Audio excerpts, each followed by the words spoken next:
কেরে ভাই কোনে যাবো? চাকরির জন্য ইন্টারভিউ দিতে যাচ্ছে, আমার জন্য দোয়া করো। আচ্ছা দাদা, তোর সাথে কথা আছে, শোন। দাদা কি কও আবার? আরে হন, আগেই যাইতেছিস। আমি না মুক্তিযোদ্ধা, তুই কি জানোস না? আমার যে কোঠা আছে এই কোঠাতেই তো তোর চাকরি হয়ে যাইব। তোর এত টেনশন কে? তুই তা থারে কোষ। আচ্ছা দাদা, তাহলে আমি গেলাম।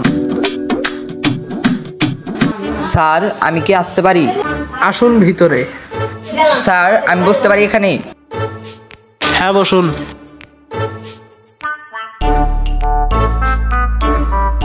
আপনার নাম কি? আমার নাম বীর চহের। ও আপনার দাদার নাম কি? আমার দাদার নাম বীর মুক্তিযোদ্ধা খতিব। ও আপনাকে 4টি প্রশ্ন করা হবে। আমি এত প্রশ্নের উত্তর দিবার পারবো না। আমার দাদার কোঠা আছে, আমাকে চাকরি দেয়। ও তাহলে তুমি কোটার নাতি, দাঁড়াও তোমার কোটার বদলে খুঁটা দিব। এই দারোয়ান কইরে তোরা ওকে কোটার চাকরিটা দিয়ে দে। আগে চাকরি দিয়ে নিয়ে শালারা কি আমাকে কোঠার বদলে খুঁটা দিয়ে